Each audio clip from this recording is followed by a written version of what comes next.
మొత్తానికైతే కేటీఆర్ విచారణ ఇంకా కొనసాగుతోంది. దీనికి సంబంధించి అప్డేట్ మా ప్రతినిధి రత్నకుమార్ అందిస్తారు. రత్నకుమార్, చెప్పండి, విచారణలో భాగంగా ఎలాంటి ప్రశ్నలను కేటీఆర్ కు సంధిస్తున్నారు అధికారులు? దీనికి సంబంధించి వివరాలు ఏమైనా తెలిసాయా?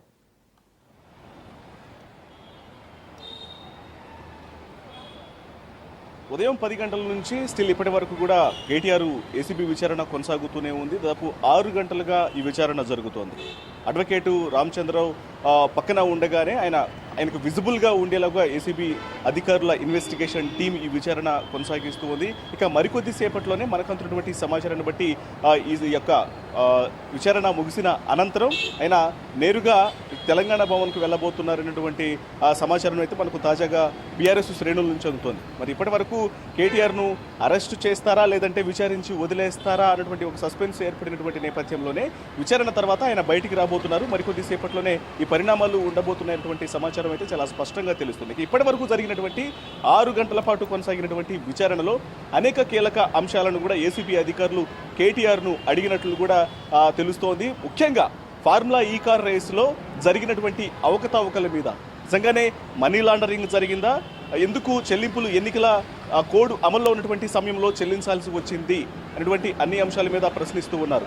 ఇక ఇప్పటికే ఫిర్యాదుదారుడైనటువంటి మున్సిపల్ శాఖ ప్రిన్సిపల్ సెక్రటరీగా ఉన్న దానకిషోర్, ఐఏఎస్ అధికారి దానకిషోర్ ఇచ్చినటువంటి ఫిర్యాదు ఆధారంగా, అలాగే ఆయన్ను విచారించినటువంటి సందర్భంలో ఆయన యొక్క స్టేట్మెంటు ఆధారంగా వీటి ఆధారంగానే ఆయన ప్రశ్నిస్తూ ఉన్నారు. మరోవైపు ఇప్పటికే ఇటు సీనియర్ ఐఏఎస్ అధికారి అరవింద్ కుమార్ యొక్క ఏసీబీ విచారణ కూడా పూర్తయింది కాబట్టి ఆయన యొక్క వాంగ్మూలాన్ని కూడా ముందు పెట్టి కేటీఆర్ను ప్రశ్నిస్తున్నారు. ఇందులో వాస్తవానికి ఫార్ములా ఈ కార్ రేసులో కేటీఆర్ పాత్ర ఎంత ఉంది అనేదే ఇప్పుడు ప్రశ్నార్థకంగా మారినటువంటి నేపథ్యంలో వీటన్నిటిని కూడా రాబట్టినటువంటి పనిలో ఏసీబీ అధికారులు ఉన్నారు. ఫార్ములా ఈ కార్ రేసు జరుగుతున్నటువంటి సందర్భంలో అసలు ఎఫ్ఈఓకు యొక్క ఆర్గనైజేషన్ బాధ్యతను ఎందుకు అప్పగించాలనుకున్నారు, అసలు ఆ ఫార్ములా ఈ కార్ రేసును హైదరాబాద్కు తీసుకురావడం వెనకాల ఉన్నటువంటి ప్రధాన ఉద్దేశం ఏంటి అటువంటి అన్ని అంశాలను కూడా ప్రశ్నించడం జరుగుతుంది. ఇక ఇప్పటికే కలెక్ట్ చేసినటువంటి ఎవిడెన్సెస్ ఏవైతే ఉన్నాయో, ఒకవైపున ఇటు ఏసీబీ రైట్స్కు సంబంధించి కావచ్చు, ఇదే గ్రీన్ కోకు సంబంధించినటువంటి ఇతర కార్యాలయాల్లో రైట్స్ చేయడం జరిగింది. ఇప్పటికే కొంతమంది A1, A2, A3లుగా ఉన్నటువంటి వారి యొక్క కొన్ని స్టేట్మెంట్లను కూడా రికార్డ్ చేశారు. ఇప్పటికే అరవింద్ కుమార్ యొక్క స్టేట్మెంట్ని కూడా రికార్డ్ చేశారు. కాబట్టి వీటన్నింటిని కూడా ముందు ఉంచి అనేక ప్రశ్నలను అడిగినట్లు తెలుస్తుంది.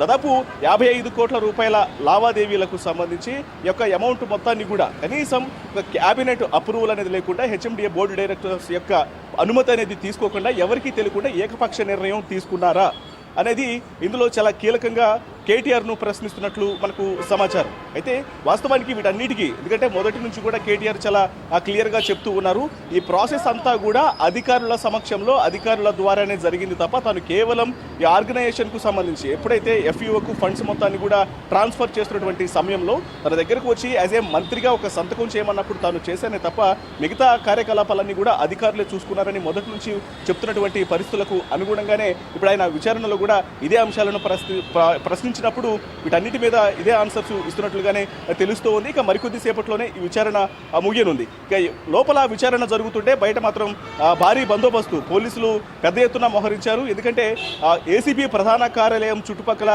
పూర్తిగా బీఆర్ఎస్ శ్రేణులు అక్కడ ఉన్నాయి కాబట్టి ఏ క్షణమైనా పరిస్థితులు ఏమన్నా ఇబ్బందికరంగా మారే అవకాశాలు ఏమన్నా ఉంటాయేమని ముందస్తు జాగ్రత్తలో భాగంగానే వైపున లాండ్ ఆర్డర్ పోలీసులు ఉన్నారు, అలాగే టాస్క్ ఫోర్స్ పోలీసును రంగంలోకి దించారు, స్పెషల్ పార్టీస్ వచ్చాయి, రోప్ పార్టీస్ను ఏర్పాటు చేసి భద్రతా పరంగా ఏసీబీ ప్రధాన కార్యాలయం వద్ద ఎటువంటి అవాంఛనీయ ఘటనలు జరగకుండా అన్ని రకాల జాగ్రత్తలు తీసుకున్నారు. దాదాపు 6 గంటల పాటు ఈ యొక్క విచారణ అనేది కొనసాగింది. ఇక మనకంతున్నటువంటి లేటెస్ట్ ఇన్ఫర్మేషన్ను బట్టి మరికొద్ది సేపట్లోనే ఈ విచారణ ముగించుకొని ఇవాళ అరెస్టు ఉండకపోవచ్చు అనేది పూర్తిగా మనకంతున్నటువంటి సమాచారం. మరి అరెస్టు ఉంటుందా లేదనేది కూడా మరికొద్ది సేపట్లోనే తెలిసే అవకాశం ఉంది. ఇక అరెస్టు కనుక తప్పించుకుంటే మాత్రం ఆయన ఖచ్చితంగా నేరుగా బయటకు వచ్చి తెలంగాణ భవన్కి వెళ్ళి అక్కడ మీడియాతో మాట్లాడే అవకాశాలు ఉన్నట్లు కూడా తెలుస్తుంది. మరి దీనికి ఏసీబీ నుంచి అనుమతి దొరుకుతుందా లేదా అనేది వేసి చూడాలి.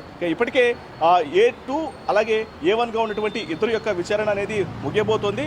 అన్నిటికీ సంబంధించి ఏసీబీ టోటల్గా ఎవిడెన్స్ మొత్తాన్ని కూడా కలెక్ట్ చేసి తదుపరి ఎటువంటి చర్యలు తీసుకుంటారనే ఒక ఉత్కంఠ అయితే మాత్రం మొదలైంది.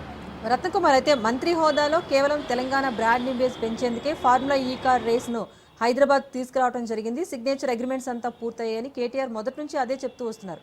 కానీ నిన్న ఈడీ విచారణ సందర్భంగా అధికారులు ఇచ్చిన స్టేట్మెంట్ పైన కూడా కొన్ని వివరాలు అయితే బయటకు వచ్చాయి.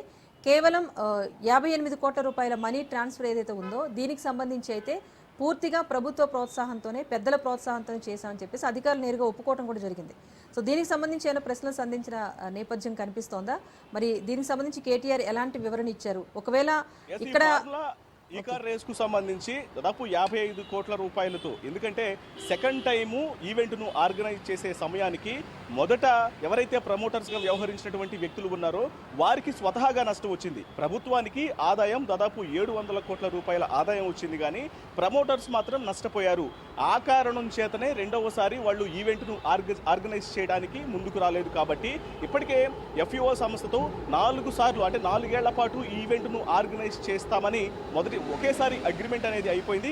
ఆ అగ్రిమెంట్ ఆల్రెడీ ఒకసారి కండక్ట్ చేశారు ఈవెంట్ని. రెండోసారి అగ్రిమెంట్లో భాగంగానే కంటిన్యూటీలో భాగంగా ఈసారి ప్రమోటర్స్ అనేవాళ్ళు రావట్లేదు. కాబట్టి తర్వాత ఆ పబ్లిసిటీకి సంబంధించి కావచ్చు, ప్రమోటర్స్ని కావచ్చు, తర్వాత ఖచ్చితంగా వాళ్ళు వస్తారు. ఈలోగా ప్రభుత్వం నుంచి అమౌంట్ను చెల్లిస్తే తర్వాత ప్రమోటర్స్కు సంబంధించి దాని మీద కాన్సన్ట్రేషన్ చేయొచ్చు అన్న ఉద్దేశంతోనే వీళ్ళు ముందుగానే అమౌంట్ అనేది 55 కోట్ల రూపాయలను ఎఫ్ఈఓ సంస్థకు చెల్లించడం జరిగింది. రత్నకుమార్ కేటీఆర్ విచారణ ముగిసింది. రూపాయల చెల్లింపులకు సంబంధించి కూడా ఇప్పుడు అనేక రకాల ప్రశ్నలు అనేవి వస్తున్నాయి. కాబట్టి వీటన్నిటికి సంబంధించి ఇప్పటికే కేటీఆర్ ఒక క్లారిటీ కూడా ఇచ్చారు. చెల్లించింది కేవలం 55 కోట్ల రూపాయలైనప్పటికీ కూడా వివిధ అంటే ప్రమోషన్స్ పరంగా కావచ్చు, యాడ్స్ పరంగా కావచ్చు, రైట్, మొత్తానికి ఉదయం 10 గంటల నుంచి కూడా కేటీఆర్ ను ఏసీబీ అధికారులు విచారించారు. 7 గంటల పాటు విచారణ అయితే కొనసాగింది.